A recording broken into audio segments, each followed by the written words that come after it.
We see our. Yeah. Hello, how are you doing? And welcome to another episode of the Dr. Will Show. I am your host, Dr. Will, where we have the discussions that inform, entertain, and empower educators to be the change. I am here with Dr. Langer and Dr. Colton. We will be talking about their book, The Collaborative Analysis to Student Learning. It's the one to see this book right here. It's an interesting book. And going through it, it's part guide, part textbook, part workbook. There's a lot of information in this book. You're going to really want to sit down and let everything digest. This is not one of those things you zip through. It's been for powerful change. Again, here it is. There's going to be links for you to buy the book out there. So, for those who are watching, will you please introduce yourselves? Those who are watching. Well, we're watching. I was saying, the people who are tuning in. Yes. Georgia Langer. And I am currently retired, but Amy and I have worked together for 25 or 30 years now. Mostly curious about what I was in the Eastern Michigan University helping to prepare the teachers of the future, and Amy was in Ann Arbor schools and other organizations with in-service teachers, practicing teachers. And our main inquiry has been, how can we help people improve their practice without telling them what to do every day and it's always going to work, to develop the capacity within the teachers to use one another as resources and figure out how to reach the kids that they're struggling to reach. Well said. I'm Amy Colton, and I was a special ed teacher for 15 years, and also worked as a teacher in residence for the National Board for Professional Teaching Standards, and now work for Learning Forward Michigan and Learning Forward. And so professional learning and all that entails has been my passion and where I've spent most of my time. And so what we're going to share today is all about the ingredients that make for quality learning so that teachers can continuously grow and improve. Excellent. Let's just jump on in. What is the collaborative analysis of student learning? Okay, so I'm going to start out by first kind of creating the context for why this even got developed. As you think about the complexity of teaching these days, where teachers are being held to high academic standards and they're expected to help all students reach those. And at the same time, the student population, the diversity is changing dramatically, increasing. It really is important that teachers have a professional learning experience where they can take what they know and bring the challenges, problems of practice that they can to their colleagues and really work through finding the best solutions for how they can reach and teach all students. So we developed CASTLE, or what the collaborative analysis of student learning. So CASTLE is really the way that most people we work with fondly refer to it, is a facilitated and structured professional learning design that engages teachers in the inquiry around how students come to understand complex academic standards. And so it's an inquiry that takes place over an extended period of time, often over the course of a year. And during that inquiry, teachers first identify the complex learning they want students to develop over time. So it might be they want them at the end of the school year to be able to write a persuasive essay. And then they define that and they assess their students and find out how students are struggling towards that target learning and who's struggling. And we ask teachers to select a student who represents other students struggling in the same way in the content area and also students whose cultural backgrounds or racial race are much different than the teachers, because we want teachers to also learn how to connect with and use those cultural experiences that students have in their instructional approaches so that they can reach all students. So once they do that, then every so many weeks, teams of teachers come together and they study their students' work to determine how it is that students are making sense or what the misconceptions are, and they come to understand their students better.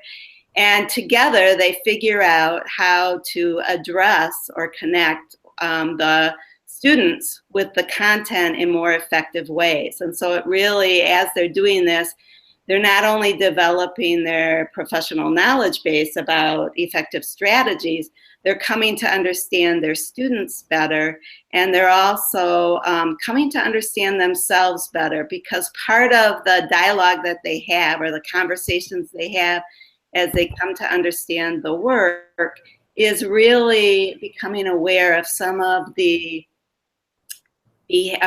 values and beliefs that they hold that they might not be aware of, that are actually hindering how they're helping the students. So there may be a bias against certain group of students that they're totally unaware of. And so we try to bring that to conscious awareness so that teachers can question themselves about that and come up with other strategies, and so that they can better develop the relationships, because kids need positive relationships to be able to engage with the teacher. And then they use what they learn about the students to build bridges and scaffold the learning so that students see that it's relevant and that it's rigorous and that they can, in fact, achieve such outcomes. You want to add anything? That's a mouthful. I think what got us started on this was, I was working in teacher preparation and Amy was working in a classroom. I was a Spanish and French middle school teacher. And we realized that this was in the 90s with the effective teaching, learn these strategies and every kid will learn. And now we're kind of back in another era of that, interestingly. And and everybody knows that great teaching is decision-making. It's reflection. There's not one prescription that works for every student. And so what we decided was, yes, you need a technical toolkit and you need to know how to learn, use those strategies. But the trick is developing the reflective and inquiry set so that you try something and you look at the results and you crawl into the kid's head and try to figure out what's going on there, not just cognitively, but culturally, and how can I use that understanding to adapt and become more responsive in the strategies I use. So they talk about pedagogical content knowledge. And we all know, and the teachers watching this know, oh, I went to that workshop and they taught me to use X and it'll always work. And they know, well, which strategy is going to work best with which child or which kind of outcome and content. That's a big dance to dance, decision-making wise. There's a lot. So we think the perennial skill that really needs to happen is this inquiry stance. I'm going to try it and I'm going to figure out with student results how it's working, and I'm going to adapt it. And I'm going to learn more in that way about myself and the kids. I would just add that we start with a target learning area that's complex, because we also want teachers to hold those standards high for all students and to get clear about not only what it looks like when they reach that outcome, but also what do kids need to learn along the way to make sure that those outcomes are met. And it's really helped a lot of teachers keep the expectations high and not dummy down the curriculum, because certain students have always been challenged to reach those goals. And also, we ask them to pick a target learning area that they have over many years been challenged to teach students, because part of this is to draw on their curiosity. that's the hook. If we can draw on their curiosity and really build this collective sense of responsibility for all students, then engaging in this kind of inquiry is very satisfying for teachers. Yeah. For example, you know, when you ask teachers, gosh, you know, what's the one thing year after year? You might hear math teachers say, oh, problem solving. You know, they learn it here, but they can't transfer it to the next place. And they're tearing their hair out. So that's a great point of curiosity. And I know one of your questions was, and we're not letting you get a word in edgewise. Is that okay? One of your questions was, what kinds of evidence do we have, you know, when teachers bring a work sample to the table?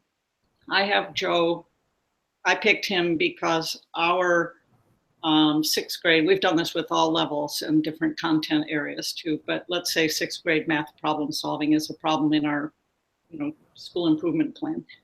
In my class, I did a little formative assessment at the beginning of the year and looked at how my kids are doing with problem solving with some content that I hoped they already knew. And I created, you know, looked at those results, and I picked a student who was struggling with problem solving in a way that I typically found. And I also picked a student whose background I didn't understand too well. These are the kids that year after year, I run into a kid like this, who comes from this neighborhood, whatever it is. I grew up with this set of values, and I work with kids who have these values. I don't get them very well. And we encourage teachers to, we create a very trusting environment, and Amy will talk about that in a minute, in which we can get to this level saying, wow, I picked this focused student because they struggle in this way, and I want to learn how to reach kids like this better, because I don't understand them too well. So if it's math problem solving, then they don't bring in for their evidence. You know, I tried this with Joe last week because we all got together and decided it might help him learn better to try this strategy. So I tried it, and here's the proof of the pudding. It can't really be multiple choice or a short answer, because how am I going to use that to crawl into Joe's head to figure out how he's creating meaning? So it's going to have to be something like he solved the problem and then he wrote or drew how he approached it, because that's going to help me figure out how he's making sense. And then we're going to analyze Joe's mistakes and strengths and everything in that work again and figure out, okay, the next time I work with Joe and get ready to bring in the next work sample, what am I going to try and why do I think it'll be most responsive to him?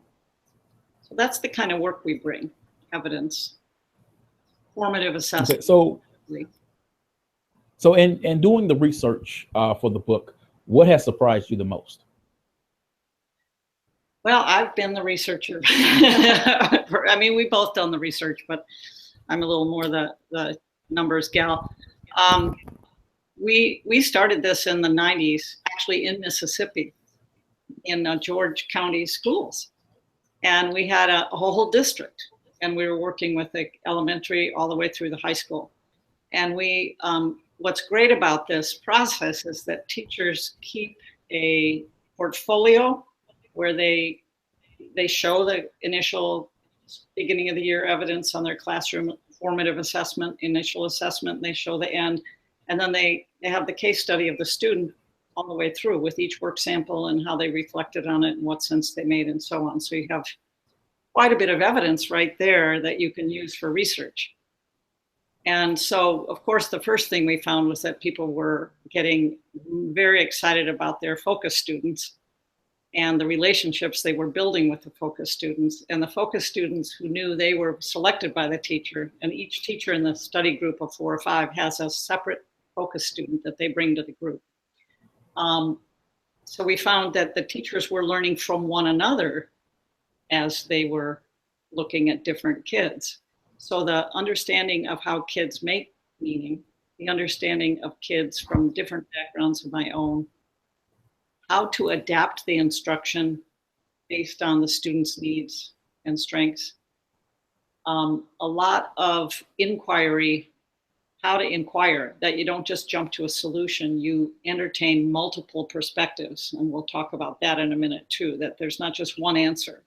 We're going to entertain multiple ways of looking at how we might be able to reach this kid or what might be going on in their heart and mind. But the thing that surprised us most was when we looked at those work samples and we looked at the pre to post assessments of the whole classroom, you saw student learning gains. And then when we worked with schools in Michigan, we found in that one school, Bill's school, they had reading gains on their standardized tests. So we started seeing this come about. Now this is, in the 90s. And then in the 2000s, you had, actually 2009, I think, was the big study looking at, okay, what kind of professional development positively impacts student learning? And voila, it was long-term inquiry using student learning results, understanding students at depth, collaboration, and focusing in on specific content and high standards. So So it was like, oh, there's what's contained in Castle. So let me also add, because since we wrote a book back in 2003, so this is a second version, which is focused more on the cultural piece. And I've been working for 3 years in a district in Michigan that's predominantly free and reduced lunch students and students of color. And so we focus a lot on teachers coming to know themselves as cultural beings that intersects with the culture of school and intersects with the culture of their students. And what they're starting to show is in their conversations and their written work is, one, they are beginning to see the biases that have held them back. They are beginning to see that students of color, it's not because they don't want to learn, it's because they haven't felt connected to the teacher, or there are things in the classroom that have actually stood in the way, or the resources aren't relevant to the students don't feel a part of the classroom. And that building that strong foundational relationship with the student is fundamental. And once they can see that, then we're seeing them really digging in to figure out how to use what they know about the students to build that scaffold, to build those bridges towards higher learning. And so we're just starting to gather that information. And in that particular district, we're also developing teacher leaders who are then going to facilitate next year this whole process. Now, it's interesting that you say that. Are you hearing an echo right now? Because I am. Nope. No, we don't hear it. So hopefully it won't be in the recording. Because I've talked to colleagues about this, particularly white colleagues and other people who have my jobs across the country. And normally I say, we don't know each other. We may live in America, we may go to school with people, we may work with people, but when we clock out and go home, circles, our friends, our places of worship, for the most part, look the same we do. Mm-hmm. And so when you're saying, okay, we're going to work with young people who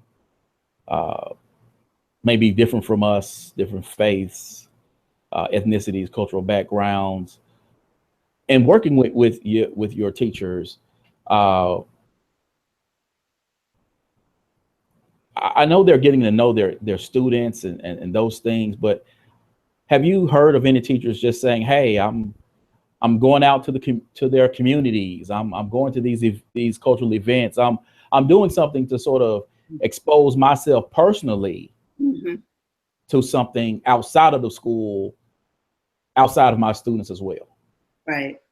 So it's really a mix. I would say it's mixed. When we did this in Detroit Public Schools many years ago, we were working with Dr. Comer, who actually that was his focus of the program, was to connect the schools to the community. And so we heard more of that. And at that time, I would say the majority of teachers were Caucasian. not African American. And in the district where I am now, where this is really a big focus, I mean, we were there 2 years just engaging people in conversations about themselves as cultural beings, and then what are the systemic influences, both historically, politically, etc., that stand in the way. And don't hear as much of them moving out in community. I would say the first step of their moving out is their engagement with the parents is much more intentional, and they're inviting parents. They have quite a few refugees now that have moved into the district. They're inviting those parents or reaching out to those parents to build those relationships.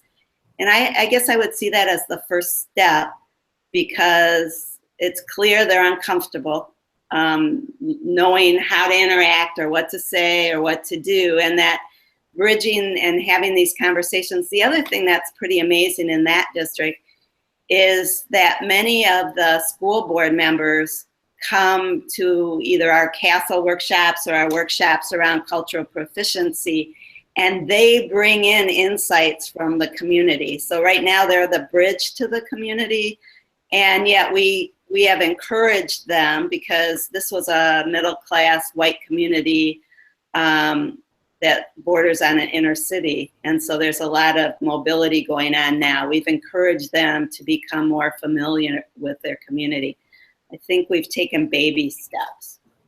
But I think that's a great question, and something for us to be looking for as they move forward, because I think it would be a sign that they're becoming even more comfortable interacting and engaging with people who might be very different than what they're used to. Well, we had that example because you select a focus student and you start wondering, well, what's going on at home? Quite often, then that will involve a conversation with the parent, the guardian, and you know, one example was, you know, around the table, the teacher said, well, that parent just doesn't care, you know, the mother doesn't care. And the person who had that focus student said, well, I'm going to check that out, actually, because they're learning whenever they say a sort of frozen statement like that, they've learned to step back and ask, well, let's check that out first. And so that teacher talked to the mother, and sure enough, the mother was working 3 jobs and, you know, was having difficulty reading at home with, you know, and so they could then address it from a completely different place. I just have to say, over the years, that breaking the barriers of race and culture are really a journey. And I think that what CASTLE helps people do, and even before we took a specific focus on culture, when we were first doing this in Mississippi, what we found is, without even kind of hammering people on the head with it, as that's part of why we're doing this, teachers began to realize that they have a lot of influence over their students' learning. They may not have influence over what happens at home or what happens in the community. If they really connect with the students and come to know them, they have a lot of resources available to them to make a difference in that student's life. And by adding the cultural pieces and really having them focus on, they actually do an autobiography about themselves, and they keep one about the student so that they can be conscious of what they're learning about themselves and their students. That kind of intensifies and increases and speeds up their understanding of the differences and how they can use those differences to build strong and engaged learners. It's interesting. Cool. It's very, this topic is very, you know, that area is very interesting to me, because when you are a person of color, to sort of culturally code switch between the outside working world and what may be, you know, at home. And I was in Boston, and one of the students I worked with got sent to the office because the teacher asked him, okay, like, Jeffrey, would you like to read paragraph 3? And he said no. And she thought he was being a problem and sent him to the office. And he said, you asked me, did I want to read? And I said, no. And I had to tell him, listen, based upon her cultural understanding, her ask was really a request for you to actually read paragraph 3. Mm-hmm. You didn't have a choice in that. Right. But because of his cultural understanding of, if my parents ask me, would you like to do something? I can say no, because otherwise they would just say, you go take out the trash. Right. And so that is something that he had to learn, you know, like this means something different from what you will experience at home or in the community. And actually that code switching is really interesting because with an earlier group last year, there were a lot of conversations that came up during the castle meetings about helping kids code switch. And I walked away and really thought about that and thought, if this is really about the student, then teachers need to do a bit of code switching to connect with them.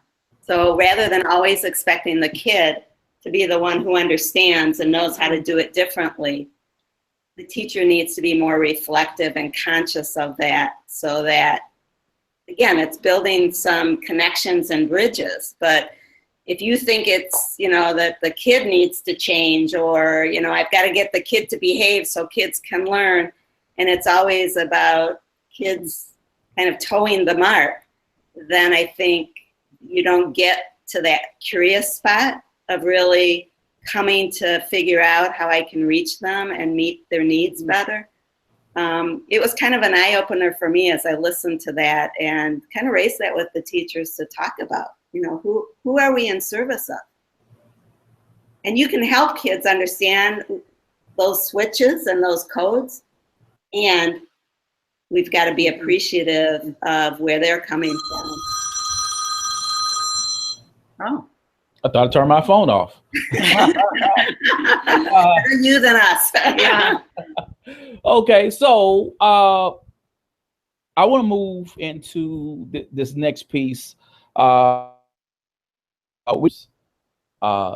grab a routine and they love it and they hold on to it, and this is their holy grail of their practice. And working with teachers, how do you get them to make the mental cognitive shift towards reflection and collaborative learning? Yeah, it's fascinating, because just as Amy was saying, you know, it is for the teachers, it's a kind of code switching. I have to not look just through my own habitual lens. The essence of castle, and teachers always refer to it as castle thinking, is that I need to ask myself, I see this, okay, it could be because of this, it could be because of this. If I'm lucky enough to confer with somebody else, they'll have a different take on it. And before I decide what to do, I better entertain all of those possible hunches as to why a student is acting the way they are, performing. And then based on that analysis of multiple perspectives, I'll have a sense of what to do. Now, your question, how do we get people there, is a really good one. There is a culture for collaboration that needs to be very deliberately created, along with the sense of curiosity. Okay, here's something. We want teachers to tackle and inquire into something that's been bugging them for years. You know, if kids leave my classroom and they can't do blah, blah, I'm just going to go nuts. You know, and every year, I'm not sure, I don't get as many there as I want. So that's one of your points of entry. It's not some remote data analysis that someone else did. Okay, we can use that as a point to start, but then I'm going to look at my own kids and my own experience. So that's the hook of curiosity there. The other hook is into the case, the child's heart. We are not asking them to analyze all 30 some of their students. We have them select an individual and connect with that individual in very deliberate ways over time, and experiment with different things and try and learn who the kid is and so on. So it hooks the heart in that way. And then there's the whole collaboration piece, because how do we talk to our colleagues in a way about culture, about kids I'm struggling to reach, about teaching techniques? Ooh. So I think, Amy, if you can talk about the whole concept of dialogue and how we help people learn how to work together, but you have to sandwich the curiosity about my everyday things that are bugging me with the collaborative culture. Right. So I just want to add too that one of the other ways there's often a shift is when teachers start seeing, if they bring the work and they keep seeing the same results, then it's a perfect opportunity to say, wait a minute, we keep doing the same thing. It's Einstein's, if we keep doing the same thing, we'll get the same results. Often, like, what else do we need to know? What do we need to learn? And sometimes they'll go out and learn it. In order to learn and to change, this is really about learning that leads to permanent changes in behavior and thinking. You have to create some dissonance, and you have to support people to go through it. So in CASTLE, one of the ways we create that dissonance is by engaging them in conversations that are dialogues, which is different than a discussion. So in a discussion, people come together to share their points of view and make a decision. And that's often where people advocate and dig their heels in. In dialogue, the idea is really to look at things from multiple perspectives to construct shared understanding. So as teachers are looking at the work, let's say they've listed all the different things they've observed, and now they're trying to make sense of the performance. A teacher will say something like, well, I see lots of voice in here. And another teacher will say, where do you see voice? Show me the evidence. And sometimes just in a simple piece like that, the teacher shows evidence of voice and the other teacher realizes she may not really understand voice. Or they look at something and one teacher says, I think the reason that he's struggling in this area is because he rushed through it. Another teacher says, no, I think one of the reasons might be because he's an English language learner and he really doesn't understand the vocabulary. And another person might say, it might have something to do with the way you structured the lesson. Well, there's our three different perspectives.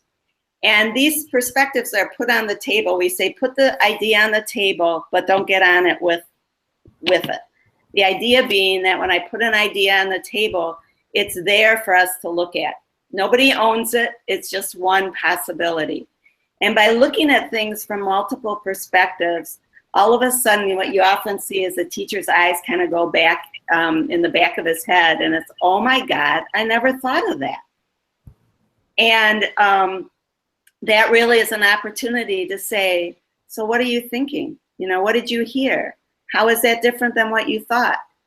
And at times, as the teacher is sharing his or her perspective about a piece of work, the other thing we hear are hidden assumptions. I think, like Georgia was saying, I think this student isn't improving in her reading because the mother never works with the student at home. Somebody's bound to say, so what is it that you're seeing that's evidence of that? And just that question of what leads you to that conclusion is often enough for the teacher to say, it's just kind of an assumption I'm making. I don't really know that I have any reason to back it up, and maybe I need to go further. In order to have that dialogue, however, we spend a lot of time teaching people communication skills, paraphrasing, probing, asking inquiring questions. We talk about productive listening. What we find is that people don't listen to what others are saying, that they get into this discussion mode of, my reality is much more true than your reality. And what we know is if we don't spend the time with those multiple perspectives, what people tend to do, and this is that whole piece about dissonance, is I look for comments that support what I already know, because that's comfortable. And so through the dialogue, it really pushes me to kind of work through that dissonance to say, perhaps my generalization or what I believe is based on limited information, and I really need to look at it differently. And you know what? I'm going to look at it differently. Maybe I'm going to tentatively look at it differently and go out and experiment, see if what you're saying is really true, gather some more information, and bring the evidence back. And through that evidence, if all of a sudden that kid is reading differently or writing differently, there's another place where I make this amazing cognitive shift because my colleagues were right.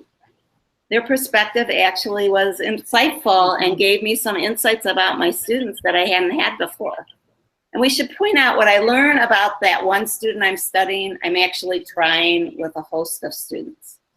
And so I'm seeing that it's not only working with that one, but it's actually working with others. So dialogue we see as a real learning tool to engage people to kind of shift, because they have to shift their beliefs before behaviors change.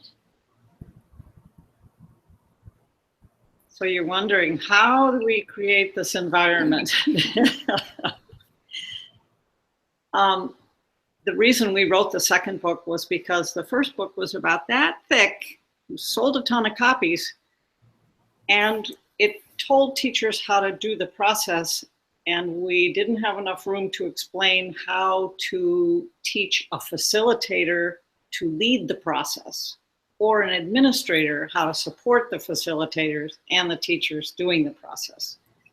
So this book has so much detail about, if you're going to facilitate this process, here's where to start, here's how to do, and we really tried to ride the line between being too prescriptive, do it exactly this way, knowing that it needs to be adapted for the people and yourself, and also to be specific enough so that people had enough to start with and then they could adapt it. And so that's one of the big strengths of the book, is that it shows you exactly how to lead teachers through this and how to facilitate and teach the skills and what the practice activities should be. And I mean, it's really detailed because we had been doing this for so long. We said, we're going to write one more book and put everything we know into it so other people can do it. And I think that collaboration and creating the communication is often where professional learning communities fall short. So what happens is teachers engage in polite conversation. They just share ideas. I'm struggling with Dr. Will in this way, and someone says, oh, I know exactly what to do. Here's a strategy. The teacher goes off and tries it. Often doesn't work because the teacher has no clue why it should work or what's important to know about that strategy in order to use it or how to flex with it. Comes back, says, well, that didn't work. And then somebody offers another strategy. And it's really through those communication skills of probing and listening carefully and paraphrasing that you not only build the trust to share that I'm struggling, you also facilitate the deep learning that's required for people to really understand what they're doing and what the impact is of what they're doing. Awesome, awesome. So earlier you touched on the evidence. Mm-hmm. Who decides what evidence to use, and who decides how valid the evidence is? Well, we kind of have this funneling process. So up here, you've got your big standardized data.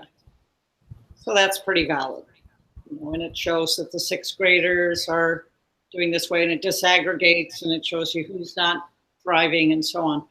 Then we funnel down a little and say to the teacher, well, find out in your own classroom using and we spend a whole session on how to design formative assessments that are aligned with the learning outcomes, and will give you the kind of window into the kid's mind. So rather than an assessment that covers 10 topics this deeply, like your most standardized or like unit tests, you've got many objectives. We've narrowed down from the big data and looking at their classroom, the specific, what Amy's been calling the target learning area that we want to assess. So if it's persuasive writing or math problem solving, we'll design a little assessment that will give us evidence about that. How valid are those assessments and reliable and so on? Not at the pre-post canned ones that are in the books. And we really believe in the value of the teachers pulling apart the learning outcomes and asking themselves, what's it going to look like when kids have reached this destination that I've set, that the data shows they're not getting to? So, and we have them design a destination assessment, the ultimate assessment of what they'll be able to do. And that will be one of their final assessments toward the later in the year. And then we have them design their initial assessment to use early in the year. I would add that, especially when it's writing or reading, many districts have writing rubrics and writing assessments that are given every so many months. They use that. They also, some of the districts use NWEA data or reading scores. Those are less, those like NWEA is less valuable because it's hard to know exactly what questions the kids struggled with and why. You can't dig deep. And what we find, especially in writing and reading when they create their own assessments, is part of the analysis of the work that comes to the table or the assessment is a question of whether your assessment really measured what you were intending as the outcome. So at the end of every cycle, when they analyze the piece of work, at the end, they identify what's the next learning outcome, what's the next work sample that you're going to bring to show evidence whether the students met the outcome, and what strategies are you going to use. And so they have to get, and they get probed, like, you know, what is that really going to look like? What are you going to ask the students to do? How are you going to demonstrate that outcome, etc.? And so it really, in my opinion, in our opinion, think it helps. It's actually more informative to the teachers because it really, one, oftentimes they realize they don't really understand the content and they need more help because they can't clearly define what the learning outcome is or what it would look like. Or two, they realize that the assessment they're using isn't really measuring that outcome. Or three, that it's a great assessment, but their instruction really wasn't aligned to the outcome. And so they become much more assessment connoisseurs, I would say, and clear about how to even use the standardized or the norm reference assessments.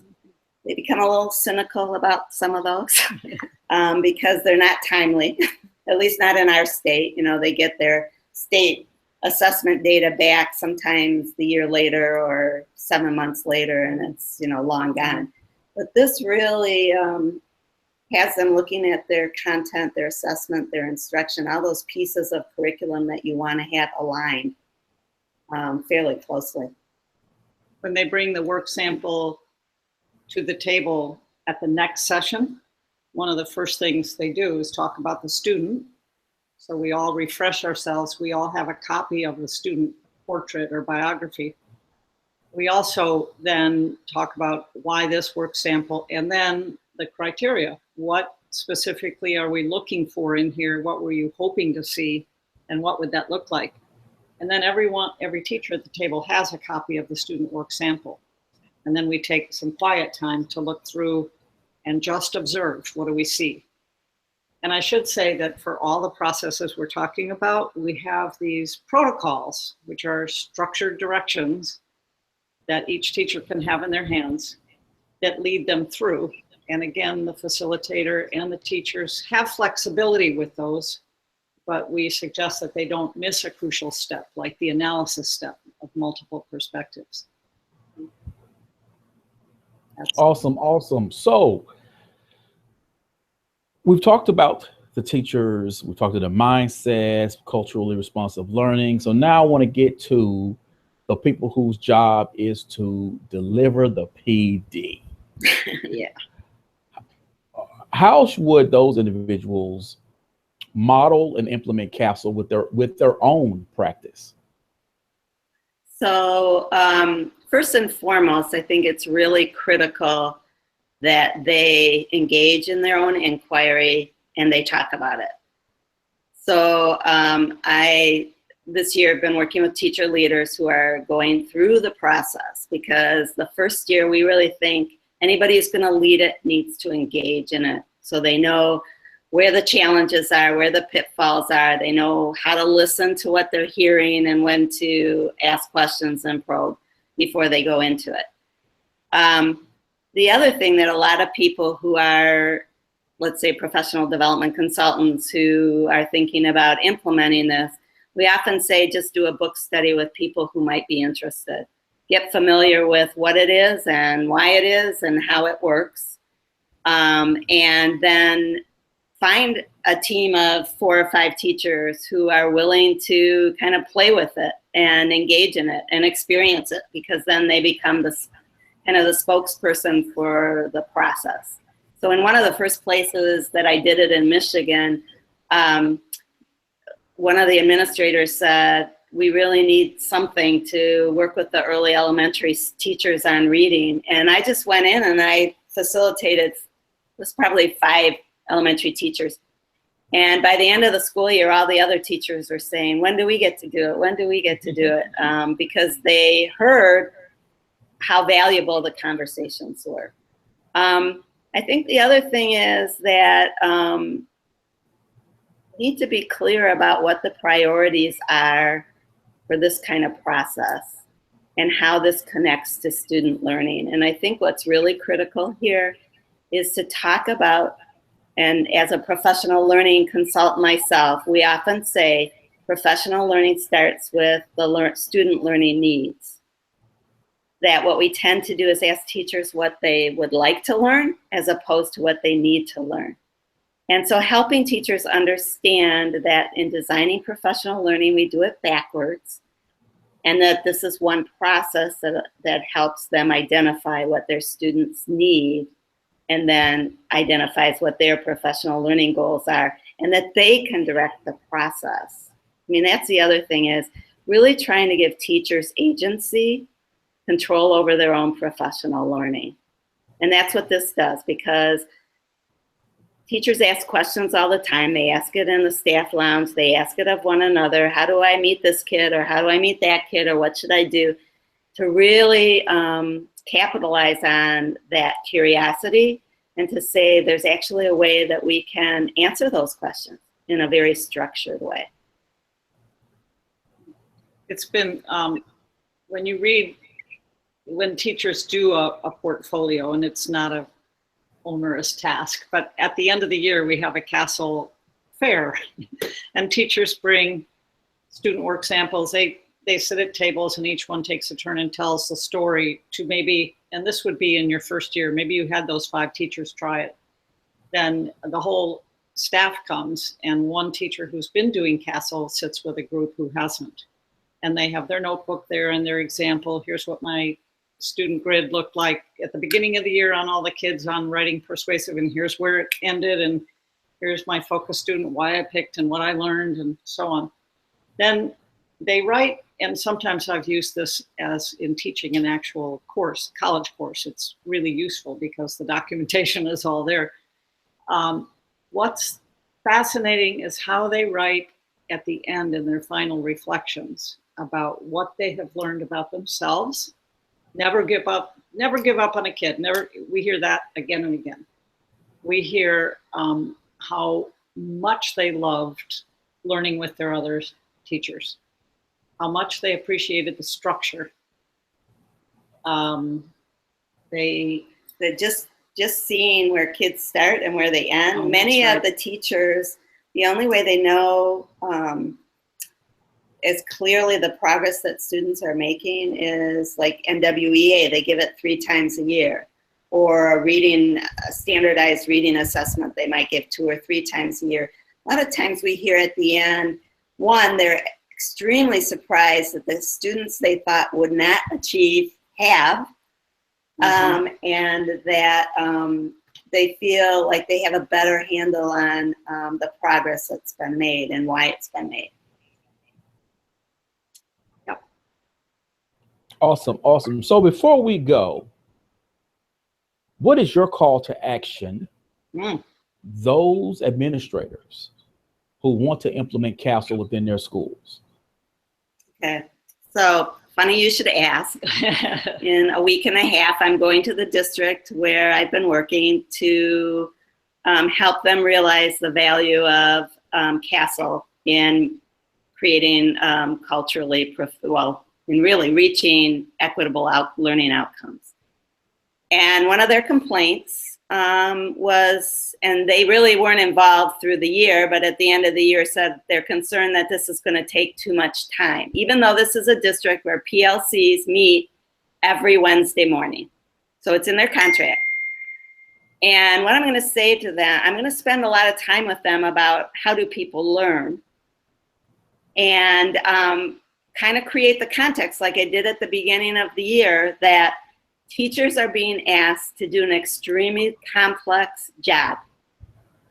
They're learning those standards, some for the first time. They're interacting with students that they may not understand, and they're putting all those pieces together, and they need the time to learn with one another so that they can adapt their practice to meet the needs of individual students, to personalize the learning. And the only way that's going to happen, and the only way they're going to be committed, is if you let them answer their own problems of practice, study together so it's relevant, it's collaborative, it's focused on the content they have to teach, and that you're there when they say, I don't know a lot about teaching reading to 12th graders. I need more help with that you're there to provide the resources. And only if you protect that time, and only if you give them some agency over their own professional learning, are you going to get the outcomes you want. Because if you keep just engaging them in book studies, which are fun to do, but don't hold people accountable, or you send them to workshops to learn more strategies, but you don't support them in any way, you're never going to reach the outcomes you're after. And as you can tell, I'm pretty passionate about this because I've seen where it works and I've seen where it doesn't happen. Yep. Value inquiry, value collaboration, and structure the heck out of it. Yep. With freedom. With freedom, with flexibility. Yep. And celebrate the successes. Don't just look at what's not working. Awesome, awesome. Thank you so much for being on the podcast show. As I mentioned earlier, this is going up on my blog, thedrwillshow.com. This is going up on YouTube. This will be, the audio version is going on SoundCloud for those folks who have a commute or you want to work out and listen to something. This is also going on Twitter, so I'll be tweeting this out on a somewhat regular basis as well. And LinkedIn, as always, invest in you, EDU, peace.